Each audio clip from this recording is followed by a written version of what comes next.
funding cuts to mental health services, local law enforcement is often the first line of communication with a patient in crisis. If not handled correctly, it can lead to a dangerous situation for both the patient and police. A 7 News investigation found nearly a third of shootings involving an officer in 2014 also involve someone with a mental illness. But now, as Robert Kittle tells you, lawmakers are proposing changes that could save lives. Yes, I have bipolar type 1 disorder. Peyton Blau of Greenville is glad to talk about what he's been through in hopes of helping others. He's been arrested 6 times during episodes of his mental illness. 3 of them went well, and 3 of them went fairly violent, and I truly believe the difference was the way the officers dealt with me. He came to the State House to support a bill that would require police to get more training in how to deal with people with mental illness. Every officer already gets 9 hours of crisis intervention training here at the Criminal Justice Academy. This bill would raise that requirement to 40 hours so that every officer would be certified in crisis intervention.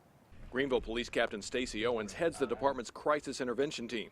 It would cover all the new officers, which, there's a lot of new officers coming in, and then we could continue through NAMI and train officers that are currently working now, and I think the numbers would get there where we need them to be.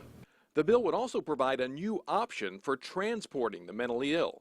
I think mental illness is a health care issue, and in those cases where the mentally ill person is not an actual danger to himself or to other people, that person should be transported in an ambulance and not in the back of a patrol car handcuffed. A House subcommittee passed the bill and is working on another to form a statewide crisis intervention task force. I believe they save lives, that they save tax dollars, that they help families be reunited, help people to recover. In Columbia, Robert Kittle, 7 News.